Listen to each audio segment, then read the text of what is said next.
Hello students, welcome to Mac concept. इस video में हम पढ़ने वाले हैं इंडस्ट्रियल मैनेजमेंट के इंपॉर्टेंट क्वेश्चंस का सॉल्यूशन नंबर 4। सो आज हम क्वेश्चंस डिस्कस करेंगे जैसे कि डिफाइन मैनेजमेंट। दूसरा क्वेश्चन हम डिस्कस करने वाले हैं कैरेक्टरिस्टिक्स ऑफ मैनेजमेंट। ठीक है, दो छोटे छोटे क्वेश्चन है।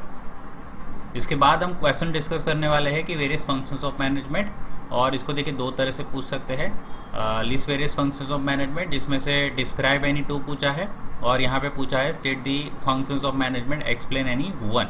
ठीक है, अब फंक्शंस तो हमें लिस्ट डाउन करनी है, बट कभी कभी एग्जाम में दो को एक्सप्लेन करने के लिए बोल रहे हैं और कभी कभी एक को एक्सप्लेन करने के लिए बोल रहे हैं। जैसे कि रेगुलर अगर एग्जाम होगी, मतलब समर की एग्जाम होगी, तो आपको एक एक्सप्लेन करना होगा, आपको 4 मार्क मिल जाएंगे। ठीक है, जबकि विंटर के एग्ज़ाम में सेम 4 मार्क्स लाने के लिए आपको देखिए 2 को एक्सप्लेन करना पड़ेगा। ठीक है, सो विंटर में कभी कभी जो पेपर है वो कॉम्प्लिकेट कर देते हैं, तो ज़्यादा हमें ट्राई यही करना है कि समर में ही हम एक बार में जो पेपर है वो निकाल लें। ठीक है, सो चलिए स्टार्ट करते हैं मैनेजमेंट को डिफाइन करने से। सो बुक में अगर आप चेक करोगे तो मैनेजमेंट की बहुत सारी डेफिनेशन है, मैंने कुछ सिलेक्ट करके रखी है।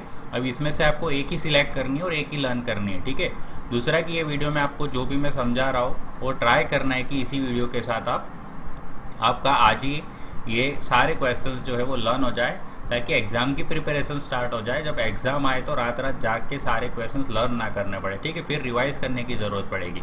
ओके, तो ध्यान से सुनना है, एंड तक वीडियो देखना है। तो चलिए स्टार्ट करते हैं मैनेजमेंट क्या होता है। ठीक है, so management is the art of getting things done through other people. ठीक है, ये एक डेफिनेशन है जो चलेगी, आप एग्जाम में लिखोगे। तो मैनेजमेंट एक क्या होता है, आर्ट होता है, एक कला, एक स्किल है। कौन सी स्किल है ये? Getting things done through other people, मतलब लोगों से अपना काम निकलवा लेती है। अपना काम का मतलब क्या है कि अपना मतलब कंपनी का काम, क्योंकि कंपनी का जो गोल होता है वो अचीव करना होता है। तो वो गोल जो होता है ना, वो ऑब्जेक्टिव होता है, वही तो मैनेजमेंट का ऑब्जेक्टिव होता है। वो ऑब्जेक्टिव अपने घर से लाता नहीं है मैनेजमेंट। ठीक है, सो मैनेजमेंट जो है वो कंपनी का जो गोल अचीव करना होता है, तो उसके लिए भाई लोगों से अपना काम निकलवाना पड़ेगा। ठीक है, तभी कंपनी चलेगी और तभी गोल अचीव होगा। ठीक है, क्योंकि बहुत अलग अलग तरह के बिहेवियर वाले लोग कंपनी में रहते हैं, सबके नेचर सेम नहीं रहते कंपनी में। ओके, सो चलिए सेकंड डेफिनेशन मैंने सिलेक्ट करी है कि management is knowing exactly what you want man to do and then seeing that do it the best and cheapest way. Management का मतलब ये होता है आपको एग्जैक्टली ये पता होना चाहिए कि कौन से मैन से आपको क्या काम करवाना है, मतलब उसे कौन सा काम निकलवाना है, एग्जैक्टली ये पता होना चाहिए। और फिर बाद में ये भी पता करना है, ये भी देखना है कि वो जो काम करेगा, वो जो मैन काम करेगा, वो अपने बेस्ट और अपने चीपेस्ट तरीके से, सबसे इकोनॉमिकल तरीके से वो अपने काम को पूरा करेगा। ठीक है, काम करवाने का मतलब ऐसा नहीं अब वो उसको काम दे दिया, वो 2 दिन 5 दिन के बाद आएगा, चलो ठीक है सर हो गया, ऐसा नहीं। वो जो काम करेगा वो भी उसको देखेगा कि वो सही तरीके से अपने बेस्ट पॉसिबल वे से करेगा कि नहीं। तो अगर वो नहीं कर रहा है तो उसे गाइड करेगी, ठीक है, उसे मोटिवेट करेगी। और वो तरीका भी कैसा होना चाहिए, चीपेस्ट वे, क्योंकि यहाँ पे बजट का भी तो ध्यान रखना पड़ेगा। ठीक है, इकोनॉमी का भी ध्यान रखना पड़ेगा। चलिए तीसरी डेफिनेशन है कि management is to forecast and to plan, to organize, to command, to coordinate and to control. ठीक है, मैनेजमेंट क्या है, ये सारे फंक्शन है, मतलब उसका काम क्या है, फोरकास्ट करना। मतलब एक तरह से ऐसा बोल सकते हैं कि फ्यूचर में क्या होने वाला है वो पहले से ही दिमाग से पता लगा लेना, तो उसको बोलेंगे फोरकास्ट करना। प्लानिंग करना, ऑर्गेनाइज करना, कमांड करना, लोगों को जोड़ के रखना, कोऑर्डिनेट करना, और उसके बाद सबको कंट्रोल भी करना। ठीक है, मतलब जैसे ऊपर भी देखा था ना कि उसके बाद मैन को काम दे दिया, उसके बाद देखना है कि वो अच्छे से कर रहा है कि नहीं कर रहा है, तो मतलब ये कंट्रोल हो गया कि सही से सब चीज़ें हो रही कि नहीं, प्लानिंग के अकॉर्डिंग सारी चीज़ हो रही कि नहीं। तो मैनेजमेंट इसको बोलते हैं। तो management is to forecast and to plan. अब किसका फोरकास्ट करना है, किसका प्लान करना है, जैसे और क्या क्या ऑर्गेनाइज करना है, किसको कमांड देना है, कैसे कोऑर्डिनेट करना है, कैसे कंट्रोल करना है, ये सब चीज़ें क्या है, मैनेजमेंट है। उसके बाद फोर्थ डेफिनेशन है कि मैनेजमेंट इज़ अ टास्क। देखिए कौन सा टास्क है, प्लानिंग करना, कोऑर्डिनेट करना, मोटिवेट करना और कंट्रोल करना। और ये सारी चीज़ the controlling the efforts of other, सभी का जो एफर्ट्स है उसको कहाँ ले जाना, towards the specific objective, common objective. तो मैनेजमेंट एक ऐसा काम है जो प्लान करेगा, कोऑर्डिनेट करेगा, मोटिवेट करेगा लोगों को और कंट्रोल करेगा, और ये सभी कंट्रोल जो है वो सभी एफर्ट्स को, सभी के एफर्ट्स को कंट्रोल करके एक स्पेसिफिक ऑब्जेक्टिव की तरफ वो मोड़ देगा, ठीक है, जिससे कंपनी का जो ऑब्जेक्टिव है, ऑर्गेनाइजेशन का जो गोल है, वो अचीव होने में आसानी हो, ठीक है। तो 4 डेफिनेशन हमने बात की कि management is the art of getting things done through other people. Second one is management is knowing exactly what you want man to do and then seeing that they do it the best way and cheapest way. उसके बाद है management is to forecast and to plan, to organize, to command, to coordinate and to control. Management is a task of planning, coordinating, motivating, controlling the efforts of other towards a specific objective. Okay, चलिए second question है कि management का characteristics. इसका मतलब क्या होता है कि मैनेजमेंट कैसा होता है। कैरेक्टरिस्टिक्स का मतलब है मैनेजमेंट कैसा होता है, ठीक है। तो पहला कैरेक्टरिस्टिक है एक्टिविटी विद पर्पस, ठीक है। तो मैनेजमेंट क्या होता है, एक ऐसी एक्टिविटी होती है जिसमें जो भी काम करेगा वो पर्पस से करेगा। फॉर एग्जांपल एक ऑर्गेनाइजेशन का मेन पर्पस क्या होगा, प्रॉफिट कमाना, ठीक है। अगर एक सर्विस इंडस्ट्री है तो उनका जो मेन गोल क्या होगा, प्रॉफिट तो होगा, बट उनका मेन गोल या एक पर्पस क्या होगा कि बेस्ट से बेस्ट सर्विस कस्टमर को प्रोवाइड करना, ठीक है। तो पहला कैरेक्टरिस्टिक क्या है मैनेजमेंट का कि एक्टिविटी विद पर्पस, ठीक है। उनका जो भी एक्टिविटी करेंगे उसका एक पर्पस होगा। ओके, चलिए सेकंड कैरेक्टरिस्टिक है कोऑर्डिनेशन ऑफ रिसोर्सेज, ठीक है। अब जो रिसोर्सेज की बात करें तो रिसोर्सेज हमेशा लिमिटेड रहते हैं, रिसोर्सेज हमेशा लिमिटेड रहते हैं, चाहे वो रॉ मटेरियल हो, चाहे वो मशीन की बात कर रहे हैं, चाहे वो मनी की बात कर रहे हैं, ठीक है, चाहे वो मैन की बात कर रहे हैं, सारी चीज़ें हमेशा लिमिटेड मिलती है, अनलिमिटेड कोई भी चीज़ होती नहीं है, ठीक है। तो ये सभी चीज़ों को क्या करना पड़ता है, एक कोऑर्डिनेट करना पड़ता है, तो उसको ही हम क्या बोलते हैं, मैनेजमेंट। तो मैनेजमेंट का दूसरा कैरेक्टरिस्टिक क्या है कि जो भी रिसोर्सेज होगा उसको कोऑर्डिनेट करना। So coordination of resources, universal process, ठीक है। अब मैनेजमेंट जैसे ही वर्ड आया, इसका मतलब ऐसा नहीं कि भाई मैनेजमेंट सिर्फ ऑर्गेनाइजेशन में ही होता है। अब मैनेजमेंट आप डिफेंस में अप्लाई कर सकते हो, हॉस्पिटल में अप्लाई कर सकते हो, आप स्कूल में अप्लाई कर सकते हो, इवन आप अपने डेली लाइफ में भी मैनेजमेंट के कॉन्सेप्ट अप्लाई कर सकते हो। इसीलिए मैनेजमेंट कैसा होता है, यूनिवर्सल प्रोसेस होती है, ठीक है। सो थर्ड कैरेक्टरिस्टिक क्या है, it's a universal process. Fourth है डिस्टिंक्ट प्रोसेस। तो मैनेजमेंट की प्रोसेस कैसी रहती है, डिस्टिंक्ट रहती है, जिसका एक डेफिनेट इनका काम कैसा सबसे अलग रहता है, जैसे प्लानिंग करना, कोऑर्डिनेट करना, कंट्रोल करना, ऑर्गेनाइज करना। तो इनका जो काम है वो डिस्टिंक्ट है, दूसरे जैसे मैन रहते हैं उनके जैसा काम नहीं रहता, ठीक है। जैसे प्रोडक्शन है, प्रोडक्शन में कोई सुपरवाइजर है तो उनको सुपरवाइज कर रहा है, ठीक है। तो ये सब काम इनका नहीं, इनका काम थोड़ा अलग रहता है बाकी सबसे। ओके, तो डिस्टिंक्ट प्रोसेस। इसके बाद आता है डायनामिक प्रोसेस, ठीक है। अब डायनामिक प्रोसेस का मतलब क्या है, डायनामिक का मतलब ही क्या होता है, इन मोशन। अब चलिए यहाँ पे कैसे अप्लाई कर सकते हैं डायनामिक प्रोसेस, मतलब मोशन वाली प्रोसेस कैसे अप्लाई कर सकते हैं। तो देखिए भाई, सिस्टम जैसे मैंने पहले आपको एक्सप्लेन किया है, अब सिस्टम में, सिस्टम के बाहर एक्सटर्नल एनवायरनमेंट रहता है, सिस्टम के अंदर इंटरनल एनवायरनमेंट रहता है, ठीक है। अब एक्सटर्नल एनवायरनमेंट भी क्या रहता है, चेंजेस होते रहते हैं भाई। और दूसरा इंटरनल एनवायरनमेंट की बात करें तो वो भी अप डाउन होते रहते हैं, वो भी चेंजेस होते रहते हैं। तो मैनेजमेंट जो रहता है, तो मैनेजमेंट को अपने आप को हमेशा एक्सटर्नल एनवायरनमेंट के अकॉर्डिंग और इंटरनल एनवायरनमेंट के अकॉर्डिंग अपने आप को भी एडजस्ट करना पड़ता है, ठीक है, टाइम टू टाइम, ताकि वो खुद एक इफेक्टिवली काम कर सके और कंपनी का मेन जो गोल है वो अचीव कर पाए, ठीक है। तो एडजस्ट करता रहता है according to the changing environment and the both environment, internal environment company के अंदर का environment as well as company के बाहर का जो एनवायरनमेंट है, उस हिसाब से वो अपने आप को एडजस्ट भी करता रहता है। That's why it's a dynamic process. Okay, so next है डिसीजन मेकिंग प्रोसेस। अब ये मोस्ट इंपॉर्टेंट, किसी भी देखिए मोस्ट इंपॉर्टेंट जो लाइफ का एक्चुअली हम बोले तो मोस्ट इंपॉर्टेंट जो कैरेक्टरिस्टिक्स कोई भी है किसी में, तो वो होता है decision making. Okay, it's most difficult task है ना, मोस्ट इंपॉर्टेंट तो है ही, हम इसकी जगह आप ऐसा भी बोल सकते हैं it's a most difficult task. कब कौन सी प्रॉब्लम आई, तब क्या उसका डिसीजन लेना है, ठीक है। तो एक डिसीजन मेकिंग प्रोसेस एक मैनेजमेंट का सबसे इम्पोर्टेंट और सबसे डिफ़िकल्ट कैरेक्टरिस्टिक्स होता है, ठीक है। क्योंकि एक वर्कर तो जो है काम करके चला जाता है, अगर कुछ प्रॉब्लम आई तो उसका जो क्या डिसीजन लेना है वो किसके हाथ में होता है, मैनेजमेंट के हाथ में होता है। क्योंकि आज जो डिसीजन ले गए तो उसका जो इफेक्ट है, उसका इम्पैक्ट हो सकता है 2 महीने बाद पड़ेगा या 1 साल बाद पड़ेगा। तो मैनेजमेंट को उस हिसाब से सोचना पड़ेगा कि अगर मैं आज कोई डिसीजन लेता हूँ तो उसका इम्पैक्ट क्या क्या रहेगा, उसकी क्या क्या पॉसिबिलिटीज़ रहेगी, क्या मेरे लिए सही रहेगा और मेरे लिए बेस्ट ऑप्शंस क्या है। मेरे सबसे पहले तो कौन से मेरे पास ऑप्शंस है और उसमें से मेरे पास जो बेस्ट ऑप्शंस क्या है, ठीक है। इसके बाद लीडरशिप प्रोसेस, ओके। तो चलिए इसमें तो ज़्यादा एक्सप्लेन करने की ज़रूरत नहीं। लीडरशिप का मतलब क्या कर रहता है, लोगों को गाइड करना एक तरह से। जो भी भटके हुए लोग हैं कंपनी में रहते हैं, जिसके पास कोई गाइडेंस नहीं रहता, कोई मोटिवेशन नहीं रहता, तो उनको गाइड करना, मोटिवेट करना और एक ट्रैक पे लेके आके कंपनी के गोल को अचीव करवाना, ठीक है। तो यही तो होता है लीडरशिप।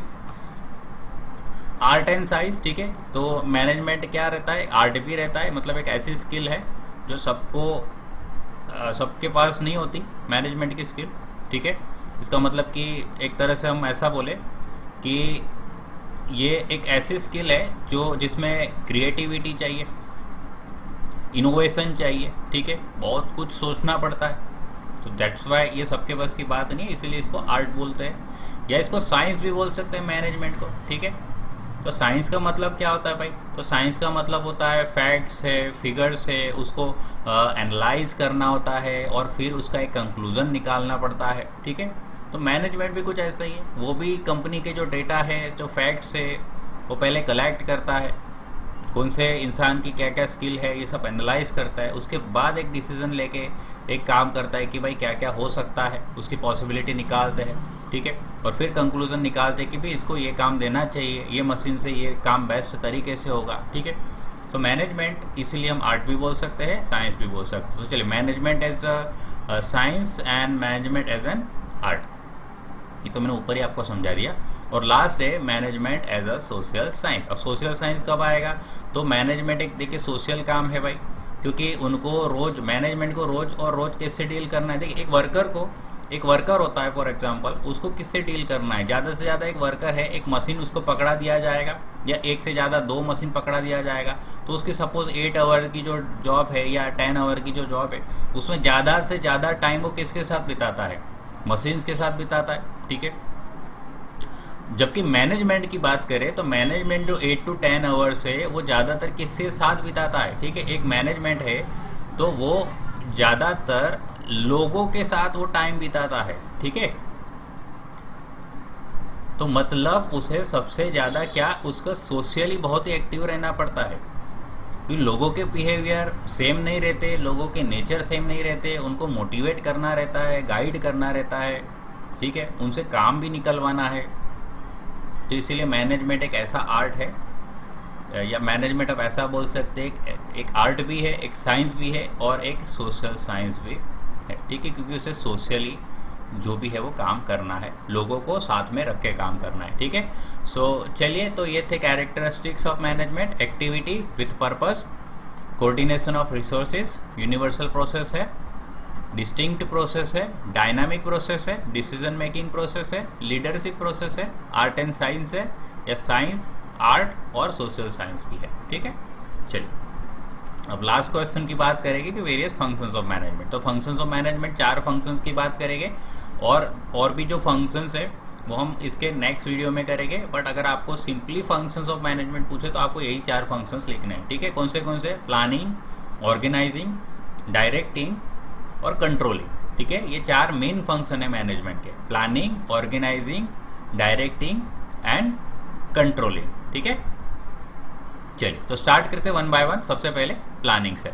तो this is the basic function of management. कोई भी फंक्शन का, कोई भी मैनेजमेंट का बेसिक फंक्शन क्या रहेगा, planning, okay. So it is the most common as well as most vital phase, है ना। सबसे कॉमन भी भाई सब करते हैं और सबसे वाइटल का मतलब क्या रहता है, सबसे इम्पॉर्टेंट भी है, ओके। प्लानिंग के बिना तो वैसे ही कुछ काम होगा नहीं।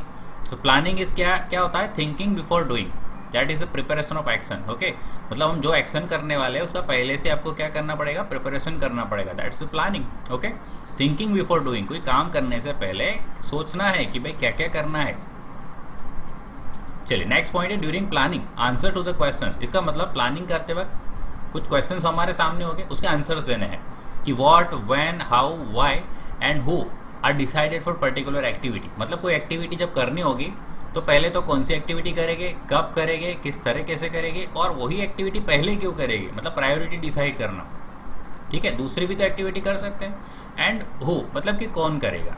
ठीक है, इसके लिए बेस्ट पर्सन कौन सा होगा। तो ये सब प्लानिंग में कुछ क्वेश्चंस रहेगा ना, उसके हमें बैठे बैठे आंसर्स निकालने होते हैं इन मैनेजमेंट। ठीक है, मैनेजमेंट के अंदर तो प्लानिंग इज रिक्वायर्ड एवरीवेयर। अब प्लानिंग जो है सभी में ज़रूरत पड़ती है भाई। अब प्रोडक्शन हो तो उसमें भी प्लानिंग करना पड़ता है, मार्केटिंग हो तो उसका भी प्लानिंग करना पड़ता है, चाहे परचेस हो, फाइनेंस हो, इवन जो HR मैनेजमेंट रहता है, मतलब ह्यूमन रिसोर्स रहता है, उसमें भी मैनेजमेंट की ज़रूरत पड़ती है। ठीक है, तो इसीलिए तो आपने देखा होगा ना, कोई भी डिपार्टमेंट रहता है, जैसे कि प्रोडक्शन डिपार्टमेंट रहता है कंपनी में, सभी के एक हेड रहते हैं। जैसे कि प्रोडक्शन रहता है तो उसका एक मैनेजर रहेगा। ठीक है, अब परचेज की बात करें तो परचेज डिपार्टमेंट रहता है तो उसका भी एक मैनेजर रहेगा, है ना। तो सभी डिपार्टमेंट के ऊपर एक मैनेजर रहता है ना। असिस्टेंट मैनेजर रहेगी, फिर मैनेजर रहेगा। It is the activity where different aspects of a particular action और process analyse before putting them into real action.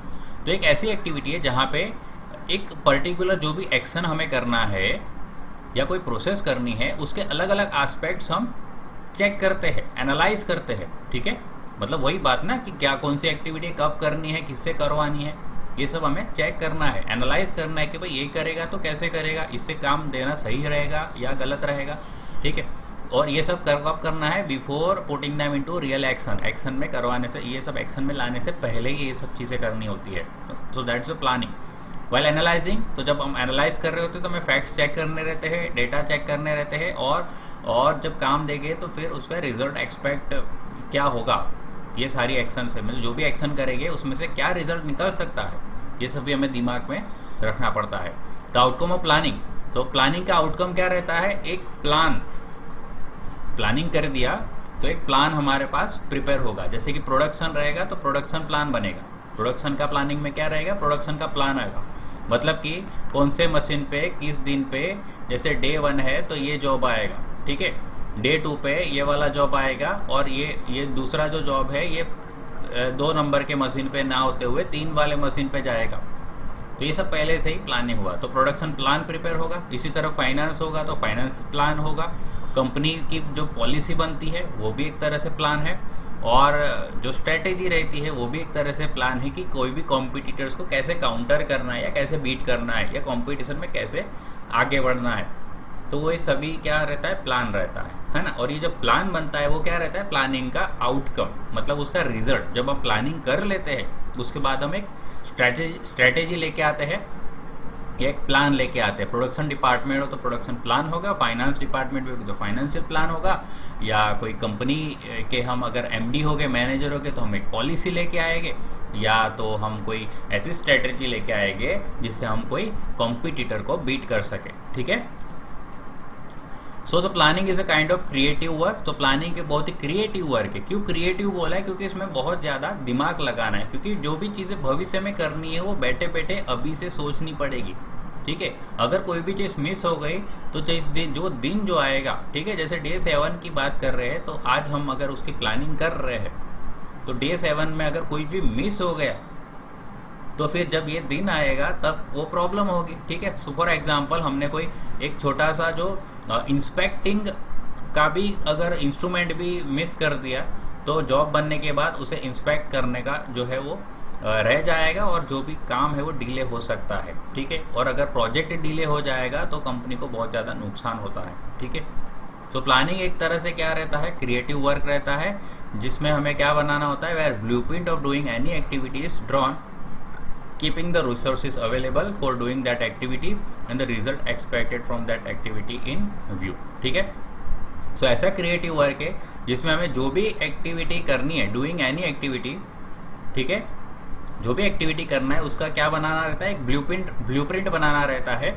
और हमें ये बनाते वक्त हमारे पास कौन से रिसोर्सेज अवेलेबल है, वो भी ध्यान रखना है, ठीक है, वो एक्टिविटी करने के लिए। और वो एक्टिविटी करने के बाद हमें उसमें से क्या रिजल्ट निकलवाना है वो भी हमें ध्यान रखना पड़ता है, ठीक है। सो ये काम है, ये फंक्शन है मैनेजमेंट का। सो पहला फंक्शन क्या हो गया मैनेजमेंट का, प्लानिंग। चलिए सेकंड फंक्शन की तरफ मूव ऑन होते हैं, ऑर्गेनाइजिंग, ठीक है। So business consist of many activities which are done by many people. एक बिजनेस रहता है, इसमें बहुत सारी एक्टिविटीज़ होती है और वो एक्टिविटीज़ बहुत सारे लोग करते, कोई एक इंसान नहीं करता, ठीक है। तो इफेक्टिव अचीवमेंट ऑफ स्टेटेड गोल, तो गोल के इफेक्टिवली अचीव करने के लिए ये एक्टिविटीज़ जो रहती है नीड टू बी ग्रुप, ये सारी एक्टिविटीज़ को ग्रुपिंग करनी पड़ेगी, ठीक है। And some people need to be accountable for the success of some specific groups of activity. जैसे कि कोई 10 एक्टिविटीज़ है, उसका ग्रुप बना दिया कि ये काम है, ये एक ग्रुप में कर दिया, दूसरा ग्रुप हमने दूसरे एक्टिविटीज़ के कर दिए, ठीक है। अब ये जो काम है फॉर एग्जाम्पल, इसके लिए कोई एक रिस्पॉन्सिबल पर्सन हमें रखना पड़ेगा, ठीक है, कि इसमें कुछ भी, इस एक्टिविटीज़ में कोई भी प्रॉब्लम आई तो भाई तुम्हें देखना है ये, ठीक है। इसका पनिशमेंट भी तुम्हें मिलेगा, या अगर ये सक्सेसफुली होगा तो इसका रिवॉर्ड भी तुम्हें मिलेगा, ठीक है। तो इसीलिए हमें एक पीपल भी रखना पड़ेगा जो इसकी सक्सेस या इसकी फेलियर के लिए अकाउंटेबल होगा, ठीक है, रिस्पॉन्सिबल होगा। Everybody can not do everything, मतलब सभी, कोई भी जो इंसान है वो सब कुछ तो नहीं कर सकता, ठीक है। So as per the skill, तो लोगों के पास कौन सी स्किल है या कौन सी एक्सपर्टीज़ है, उस हिसाब से वर्क अलोकेट करना पड़ता है, ठीक है। तो ये जैसे मैं काम बांट दिए थे कि भाई ये वाले काम है, ये पर्सन 1 देखने वाला है, तो पर्सन 1 जो है वो अलग अलग एक्टिविटी देखेगा, और उसके पास 5 लोगों की टीम अगर होगी तो 5 लोगों में देखेगा कि ये 2 लोग हैं ये काम में एक्सपर्ट है, तो इनको ये काम दे देते हैं। कोई दूसरे 2 है वो कोई दूसरे काम में एक्सपर्ट है, तो उनको कोई दूसरा काम दे देते हैं, ठीक है। तो उस हिसाब से वो काम को अलोकेट करते हैं।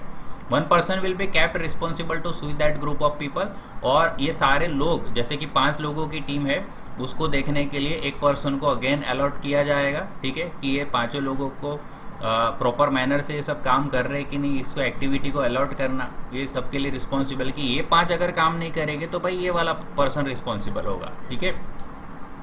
तो this functions are nothing but organizing function, तो इसी को हम क्या बोलते हैं, ऑर्गेनाइजिंग फंक्शन।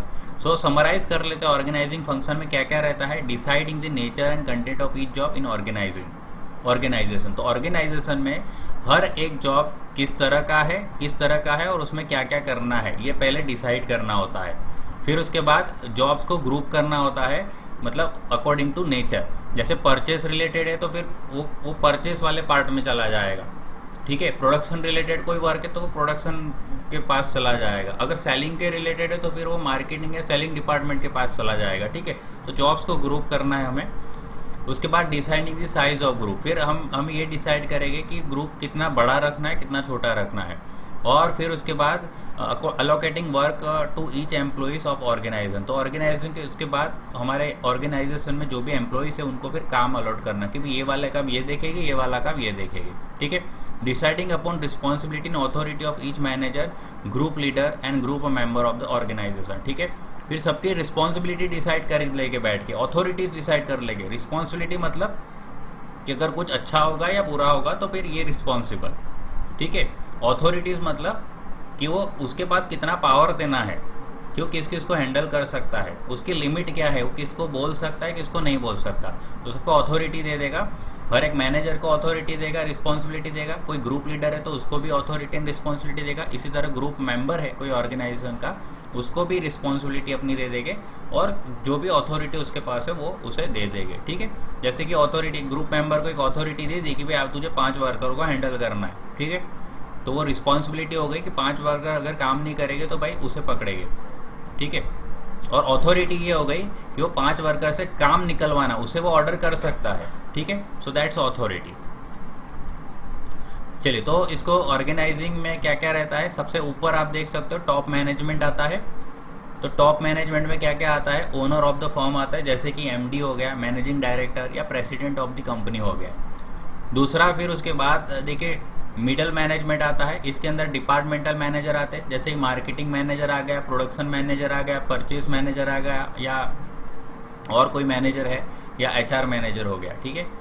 उसके बाद लोअर मैनेजमेंट आता है, इसके अंदर फोरमैन आता है, सुपरवाइज़र आता है, या ग्रुप लीडर आ सकता है। उसके बाद लास्ट में जो ऑपरेटिंग पर्सनल आएंगे, इसके अंदर वर्कर्स आएंगे या लोअर लेवल स्टाफ आएगा, ठीक है। तो इस तरह से ये ऑर्गेनाइजिंग कर दिया है ना, सबके स्किल के हिसाब से, काम के हिसाब से सबको काम अलॉट कर दिया।